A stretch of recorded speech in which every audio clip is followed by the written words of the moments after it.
it was such an incredible experience, and I knew what was happening. There was no fuzziness or confusion, and man, I was just being thrown out of that body. It was just so great.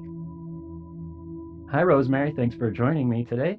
I heard you had a near-death experience. You mind sharing it with us, please? That would be delightful. I did have a near-death experience, and it was very profound. To say it changed my life would be an understatement. My life had been pretty sweet, married a man whom I considered to be the man of my dreams. And then one day he came home for lunch and ended his life. For 2 years, I was a lost soul. I even went through a period of homelessness. So at 29 months after his death, I was diagnosed with cancer, stage 2. And I was beside myself because prior to this, I had prayed 3 prayers every night after his death. I had asked God either heal me or let me die. 2, no life review. I had recurring nightmares after his death as to how it happened, how the whole thing unfolded. I had seen this once. I didn't want to see myself going through this again. And the third was no more hard decisions. I suffered severe decision fatigue. I was tired of being responsible for so many decisions. And after somebody ends their life, there's a lot of legal messes that have to be tidied up. So at 29 months, I was diagnosed with cancer, and I thought, God, I asked you, heal me or let me go. And I meant quickly, not through some prolonged disease process. I just couldn't believe it. I thought, haven't I been tortured long enough? Can we have this end now? So there were all kinds of expectations that I had to have a surgery related to this diagnosis. Well, during the surgery, somebody made some boo-boos, and I ended up being sent home after the surgery, even though I was bleeding profusely. And it was a biopsy of my, let's just call it a gynecological biopsy. And I was sent home despite the fact that I was bleeding. And then after I got home, I realized I'm bleeding to death. And so I remember standing in the shower because, when you're bleeding to death, you don't want to mess up your white carpet. Housekeeping is paramount. But I remember standing in the shower and thinking, I thought about 1 Corinthians 10:13, which said, God will show you a way out. And I thought, this is my way out. I had been asking, heal me or let me go.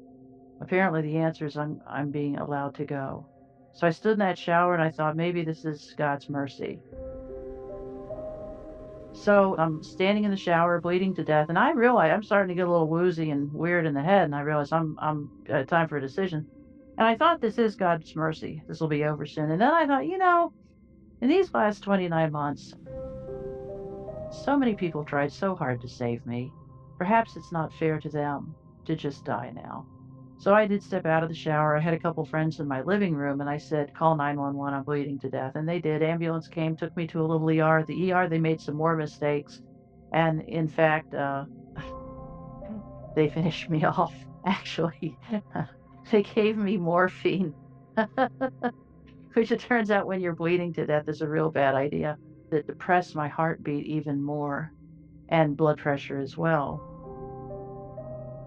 My friend who was witnessing this, he said he looked up at my blood pressure cuff at one point and said 32/25, which for all purposes is gone. You're dead. And he said, but my eyes popped open. This is so cool. Have you ever heard of the term terminal lucidity? You ever heard of that?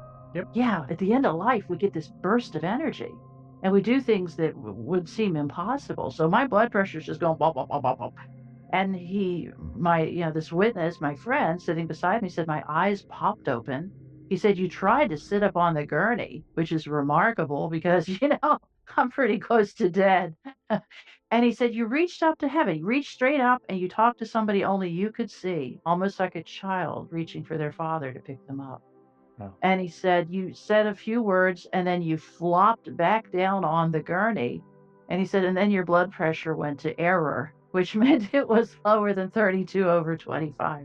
I just remember feeling pretty woozy on that gurney. And then after they gave me that shot, I just remember feeling like I was going to sleep.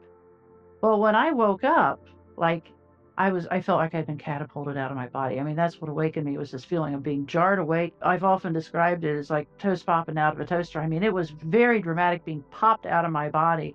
and I heard a ping or a noise. It was like a plop as I separated from my body.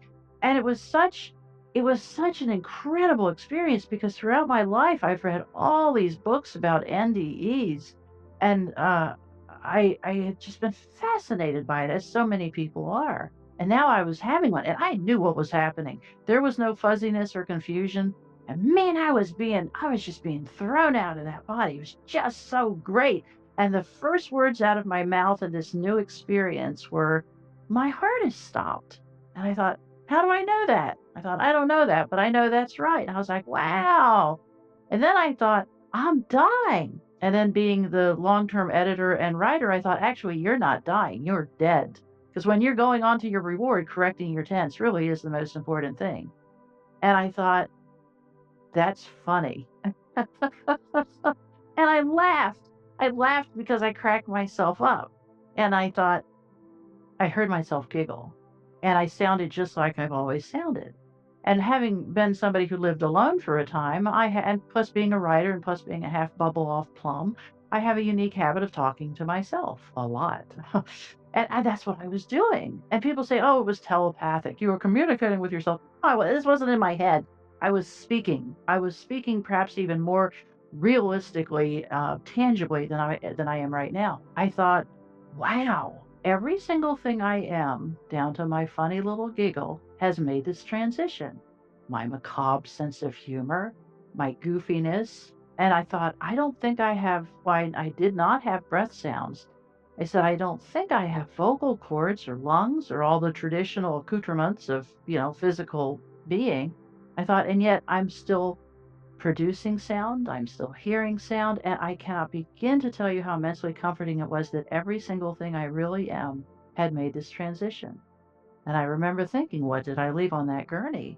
And I thought, the guilt, the self recrimination, the anxiety, the sadness, the pain, the regret, every negative emotion you can imagine is what I had left behind.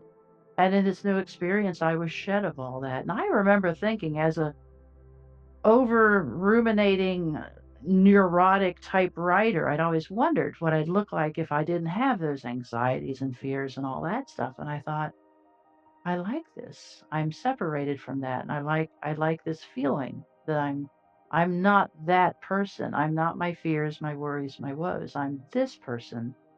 And boy, I tell you, one of the predominant feelings I had, there were so many, but one, this experience of being catapulted out of my body and being like, whoa, it was very much, I know other people have said this, was like being awakened from a very intense dream. And I had been alive for 59 years at this point, and it felt very much like I had just been shaken awake. And somebody said, "Hey, that was a pretty intense dream you had. Went on for a while." And yet the fact is those 59 years felt like literally the blink of an eye. It was like, whoa, well, none of that was that big a deal. I got into all this drama of, oh, he did this thing and my friends left me and all this bad. It was like, huh, well, that big a deal. And as I was in this experience, floating further and further away from wherever I had been, I felt the presence of spiritual beings with me, and I was in blackness. Several people have said, "Did you see your body?" I did not. I've heard people describe this blackness as velvety soft, and it was, but this blackness in which I was ensconced was actively comforting me. And people talk a lot about feeling the love. The predominant thought I had was the peace. The peace. It was like peace was infused into every iota of who I am, every bit of who I am was infused with this perfect peace. And I even thought about the Bible verse, the peace of God that passeth all understanding. And I thought, this is that peace. I could never describe to somebody what this peace is like because it passes what we can understand. And then I thought, it's so cool that I have all my memories. I remember the firemen who came to my house to put me on a gurney and take me to the hospital. And it wasn't a life review, but it was just all the memories of all the love that had been shown to me were predominant. And that was so comforting that there wasn't a life review.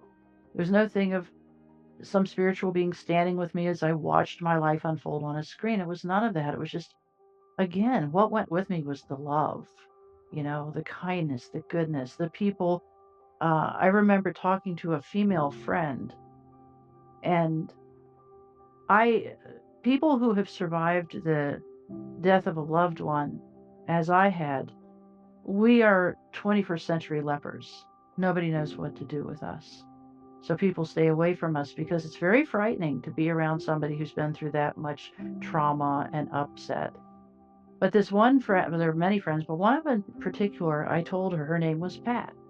And I said, Pat, I am ashamed of what I did to survive because I went through a phase of drinking too much and becoming addicted to prescription medication and some other behaviors that were not really aligned with who I am. And she said, Rosemary, I don't care what you had to do to survive. You survived, and that's in the past. You got through it, and you stayed alive. She said, that's all that matters. And I remember just how much love like that had been showered on me as I went further and further away from my body. And if somebody said you have to sum this whole thing up in just 3 words, it would be very clear. These spiritual beings that were with me as I floated away in this blackness, they were so glad to see me. It was like welcoming somebody who's been away on a long voyage. And the 3 words would be, welcome home, dearie. And my whole life I have been an oddball on so many levels. I have just never fit into this world very neatly. And I had felt like such an outsider to life. And in this experience, I was with these beings, people, whatever you want to call them, that were so proud of me, so happy to see me back. I just can't begin to describe how I finally felt like, oh my gosh, there's an old poem, I can't remember the details, but the humans drew a circle and kept me out, but then God drew a circle and took me in. And that's what it felt like. I'd finally found my circle where people surrounded me and said, hey, here you are. Look at you. We're so glad you're home.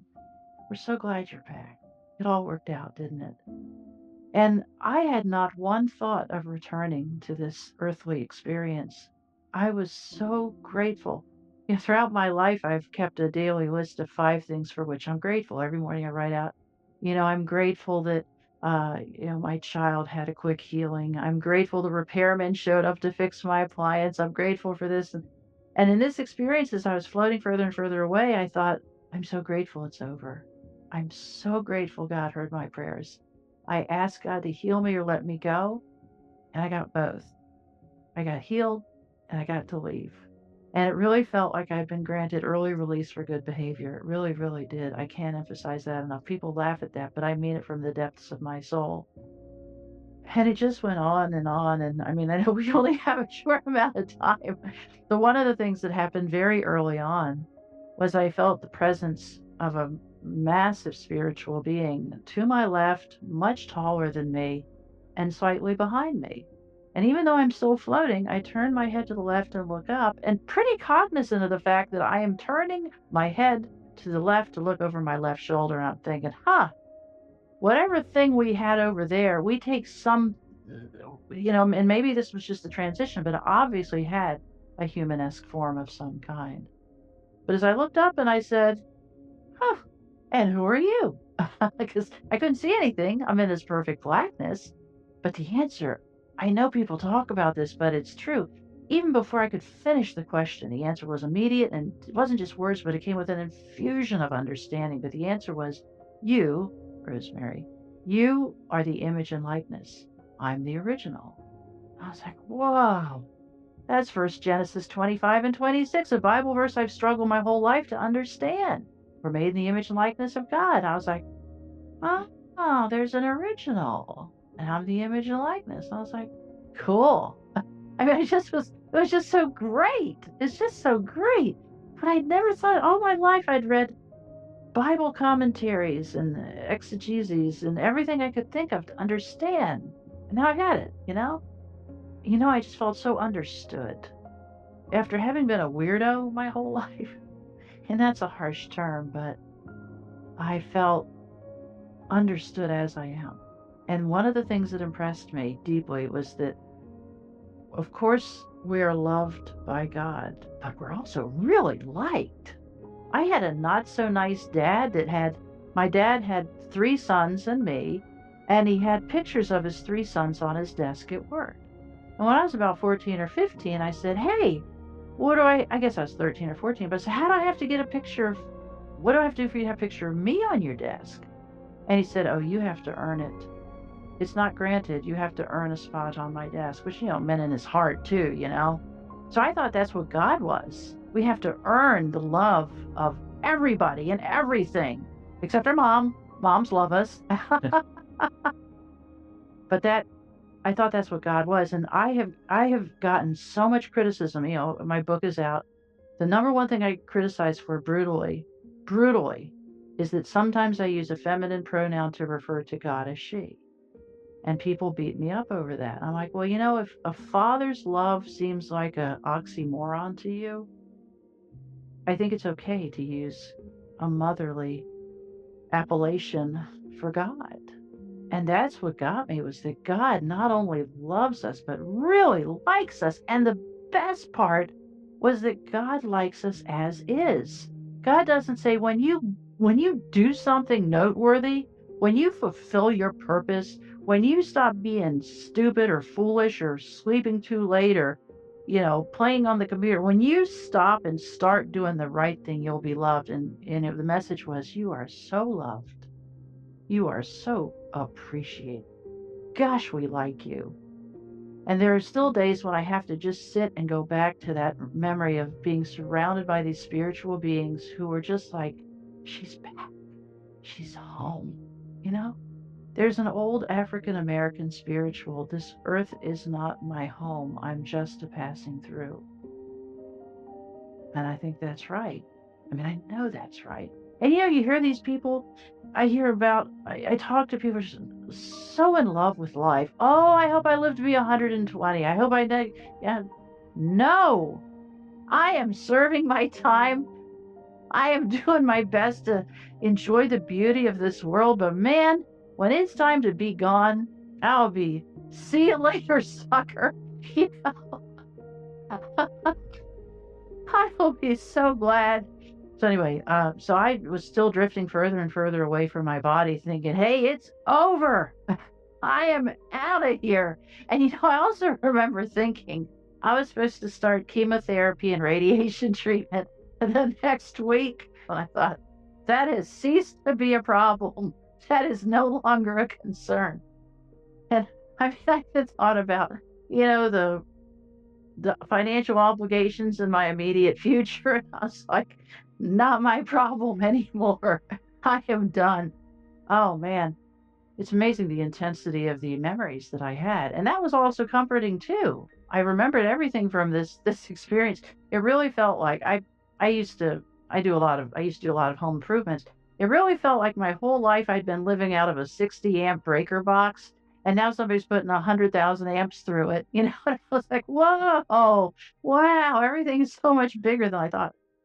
But this experience went on and on and on. I mean, I could, talk for hours, but at some point, I don't remember the transition, but at some point I was in a white room and I was no longer floating, but I was standing on something approximating two legs.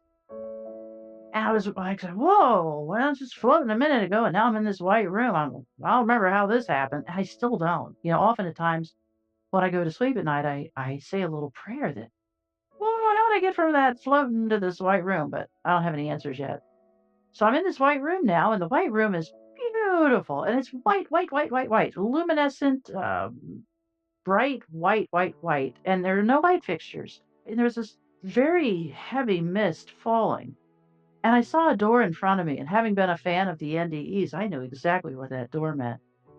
And I was like, okay, well, the door's like 15 to 20 feet in front of me.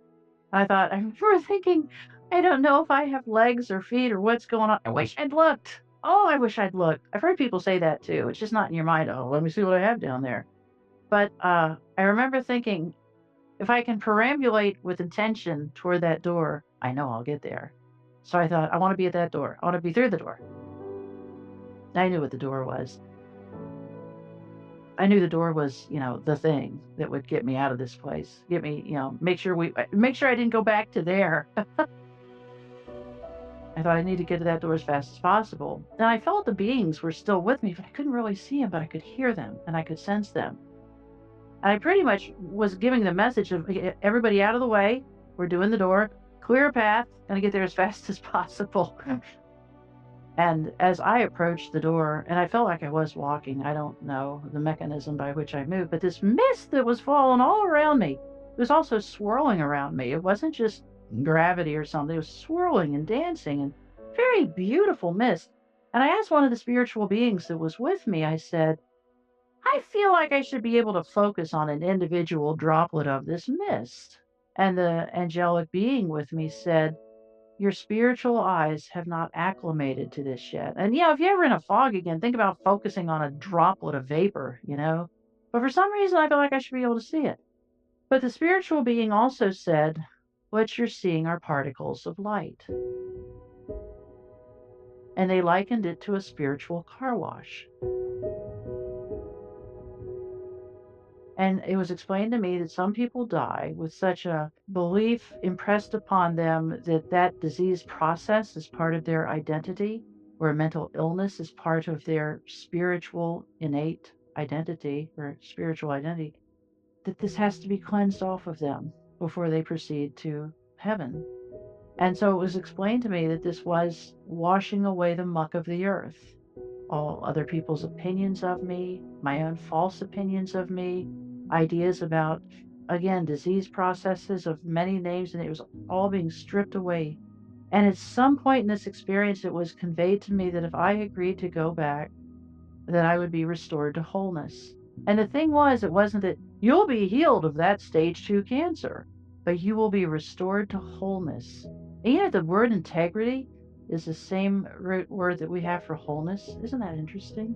It's like our spiritual integrity is what we should all be seeking. So I got to that door and I put my right hand up to push through the door, and I was a little miffed it was shut. But then I paused and I asked the spiritual being that was with me, I said, is this the divine will for my life? That a medical mistake sends me to my reward? And all I could get through is this the divine? And the answer was immediate. And the answer was no. But I was told, whatever you decide, you go with all of God's mercy and blessings and grace and care and love. I was like, sweet, I'll take that deal. So again, I was ready to push on, and I was given an image of the nurse before I lost consciousness, before the 2 medical personnel left the room on that gurney in the ER. This very sweet, motherly nurse had held my hand. Because when you're losing blood, one of the effects of bleeding to death is anxiety. And they think the reason is, well, one, you're seeing this stuff pour out of you, but 2, the brain is a big consumer of energy and oxygen. So when you lose sufficient blood, you can't reason. You can't say, oh, I'll probably be fine. So anxiety is a very common side effect of bleeding to death. And I was pretty anxious. But so anyway, this nurse held my hand and I said, am I going to die? And she said, oh, honey, we're not going to let you die. We have many solutions for this. And I was so comforted. And so I'm at this door in this white room, and I have this very strong vision. And vision's the wrong word. It was like I had been put in a hospital supply room to watch this nurse, and she didn't know I was there. But this nurse was leaning forward, head in her hands, sobbing uncontrollably. And I'm witnessing this. I know she can't hear me, see me, experience me, but I'm witnessing this. And she says, through tears, she says and sobs, I promised that woman I wasn't going to let her die, and I've lost her. I was like, oh, man. I was like, way to get an empath, Show her somebody else's pain. And I was like, oh, come on. And I thought, you know what? She's about my age. She's been through this. I have to leave. I cannot go back to that experience. I can't. And then I wasn't just shown this woman, but I felt the grief and regret and sadness she had literally in the center of my being. And I recognized that as the same grief and despair I had known since my husband's death 29 months earlier. I remember thinking, if I can spare one human being that much pain, I have to go back.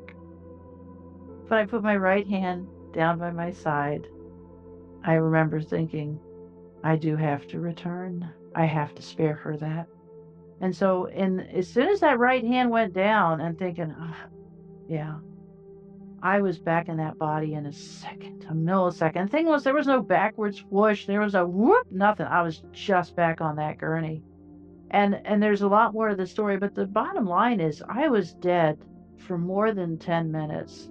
And the thing is, when somebody dies from bleeding to death, because I interviewed several medical personnel for my book. When somebody dies from bleeding to death, you can't do CPR because that just pushes more blood out of the body. So I had an emergency room physician tell me, plug the leak, refill the tank, and restart the heart. That's what they do. So they figure out what's leaking, they patch it, fix it, they add fluids so that the heart has something to pump, and then they get the heart going again. So the point of the story is my brain had no blood supply, no oxygen for more than 10 minutes.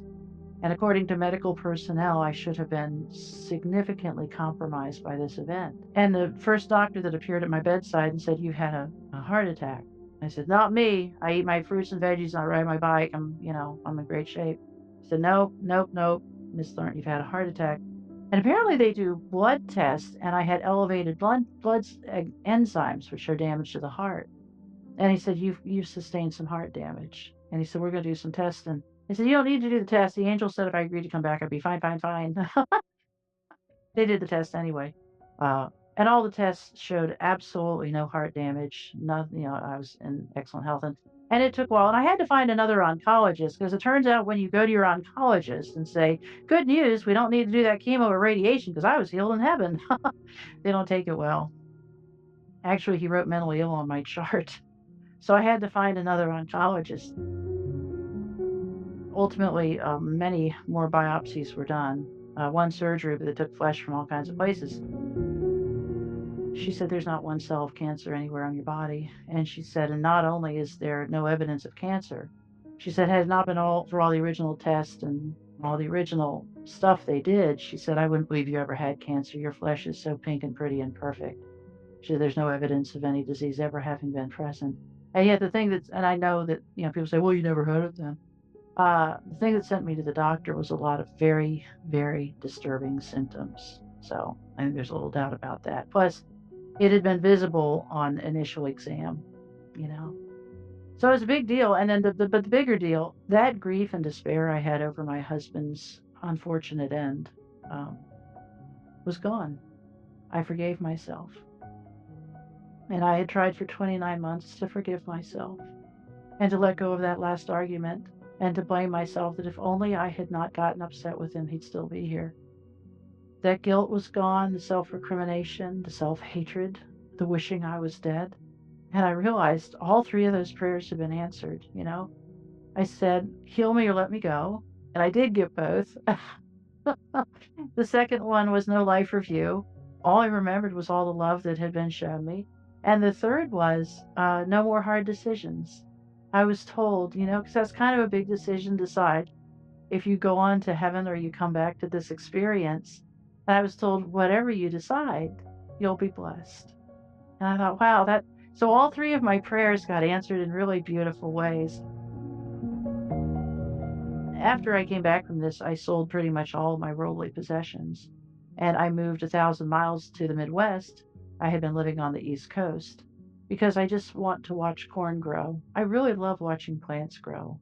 Have you ever thought about the majesty of how you put some itty bitty seed in the dirt and you stomp it down, and then it produces this incredible plant?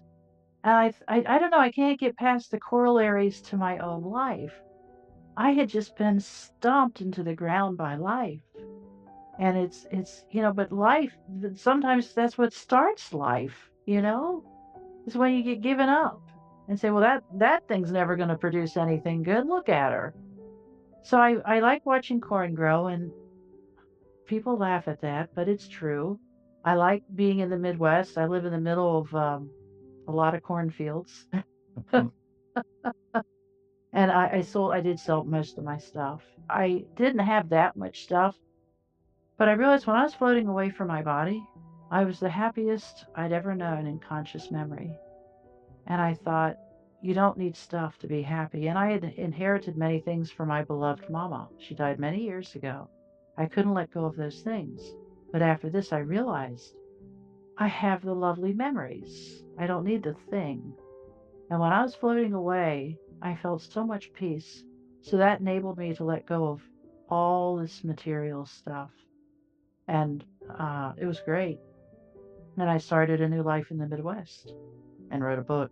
I said, I am not writing a book. People say, oh, you should write a book about this. I am not writing a book. I've written 9 books, and this was going to be number 10. I said, no, no, no, no, double no, no, not writing. Who was it? Dorothy Parker said, I hate writing. I love having written. Yeah, I'm with her. Mainly, I hate writing. Anyway, I wrote a book because several people said it would be a blessing to others. So I was a reluctant writer.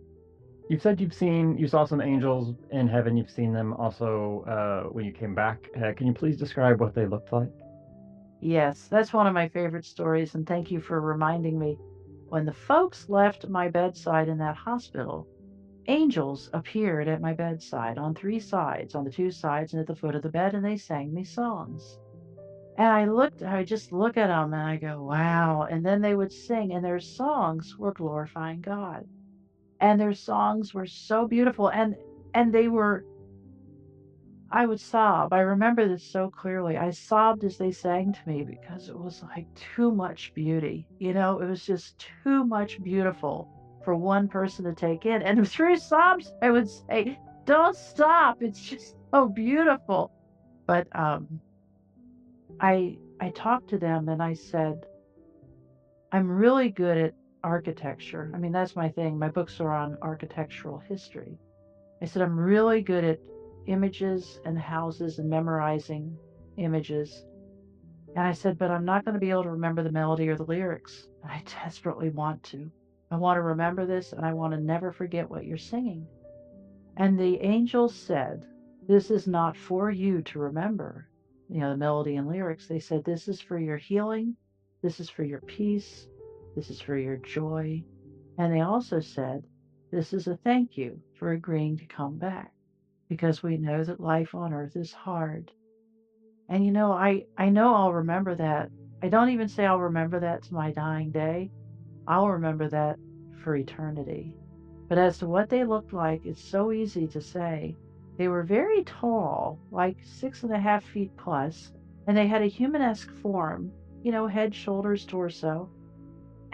But they were draped in these gowns made of light with sparkles, like some of those beads you see that have like a bead and a couple inches of space and another bead and a couple inches of space. They were draped in these things, but as they sang, they became more sparkly and more light filled. And the more they glorified God and sang about love, the brighter they got. And they just got brighter and brighter. And they were so happy to be singing about light and love and beauty, and their songs were just to the glory of God. Uh, it was incredible. So, and I wanted to know, and I wonder if we have that around us a lot, and we just need to open our eyes to see what's really going on in this earthly experience.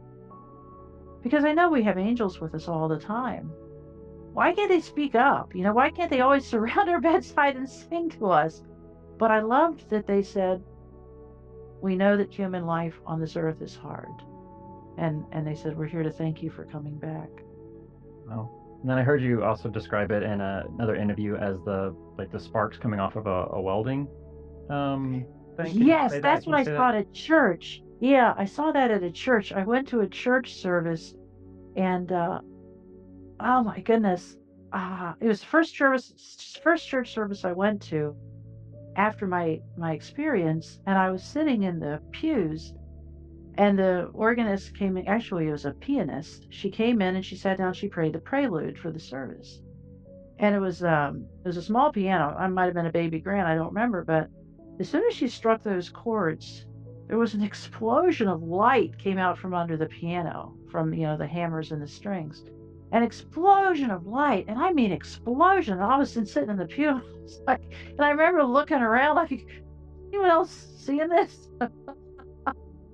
with this explosion of light, and it was all colors, you know, it was yellows and greens and blues and pinks and reds and just so beautiful. And so much light. It came off and it went straight up to the ceiling, and then it spread out over the ceiling, and then it dripped down on all of us. And that's when I saw the most relevant I can make it is to the sparks that come off when a welder is welding two metals together. You know, produces those yellowish sparks that just they roll across the ground. You ever seen that? I mean, you think they would just extinguish immediately, but that's what it was like. So these sparks went way up in all these colors, and it came down on all the congregants' heads, and it came down on the pews beside them, and it came down on the floor, and we were just being rained in this beautiful heavenly light show of this light, and it sprang out of this piano.